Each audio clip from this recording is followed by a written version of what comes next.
મંદિરમાં જવાના 20 ફાયદા.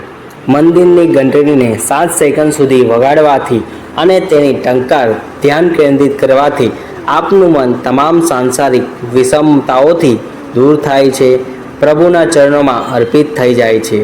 નંબર 2, જ્યારે આપણે મંદિરમાં આરતી કીર્તન દરમિયાન તાળીઓ પાડીએ છીએ ત્યારે આપણને એક્યુપ્રેશરથી સ્વાસ્થ્યને લાભ મળે છે. નંબર 3, આરતી કર્યા પછી આપણને દંડવત કરીને માથું ધરતીને સ્પર્શ કરીએ છીએ.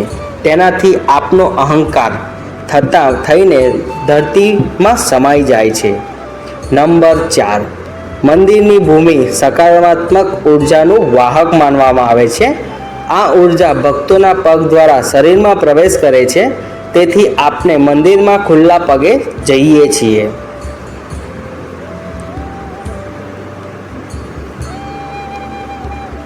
નંબર 5, મંદિર જવાથી સવારે બ્રહ્મ મુહૂર્ત દરમિયાન જાગવાનો નિયમ બને છે. સવારે વહેલા ઉઠવાથી આપણે આપની નિયત કર્મ જેમ કે ઉપાસના, શૌચાલય, સ્નાન વગેરે નિયમિત થઈ જઈએ છીએ.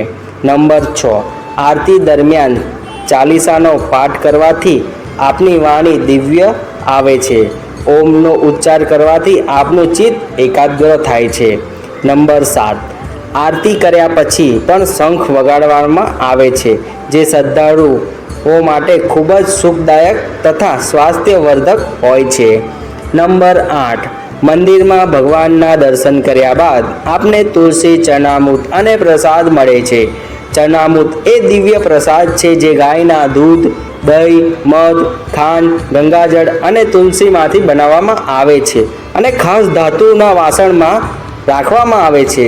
આયુર્વેદિક અનુસાર આ ચરણામૃત શરીરના ત્રણેય દોષોને સંતુલિત રાખે છે. નંબર 9, ચરણામૃત સાથે આપેલી તુલસીના પાનને આપણને ચાયા વગર ગળી જઈએ છીએ, જેનાથી આપના તમામ રોગો સારા થાય છે. નંબર 10, મંદિરમાં કપૂર, અગરબત્તી, ધૂપ, દિવ્ય સુગંધથી આપની પ્રતિરોધક ક્ષમતામાં વધારો થાય છે, નકારાત્મક સમાપ્ત થાય છે. નંબર 11, મંદિરમાં તુલસીનો છોડ, કેળાનું વૃક્ષ ને જળ ચડાવવાથી આપણને તૃપ્તિ મળે છે. નંબર 12, મંદિરમાંથી બહાર આવીને આપણે ત્યાં હાથ જરૂરિયાતમંદ લોકોને દાન આપીએ છીએ, જેનાથી આપને મનને શાંતિ મળે છે. નંબર 13, મંદિરમાંથી બહાર આવીને ત્યારે ફરીથી ઘંટડી વગાડીએ છીએ, ત્યારે આપને સાંસારિક જવાબદારીઓમાં પાછા આવીએ છીએ.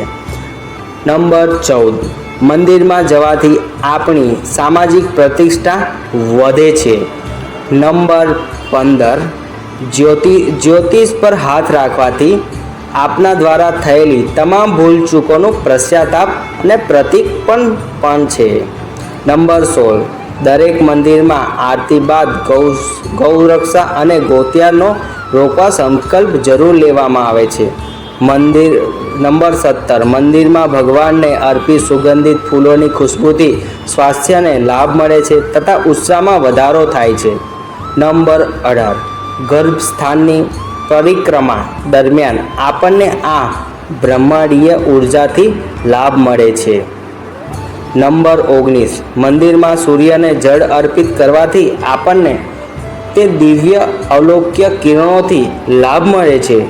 નંબર 20, મંદિરમાં અર્પિત ભિન્ન ફૂલો વિવિધ સુગંધોથી આપણને સુકૂન મળે છે. મિત્રો, તમને આ માહિતી પસંદ આવી હોય તો આ વિડીયોને લાઈક, શેર અને ચેનલને સબસ્ક્રાઈબ કરજો. વિડીયો છેલ્લે સુધી જોવા માટે ખૂબ ખૂબ આભાર. મળીએ છીએ નવા વિડીયો સાથે. જય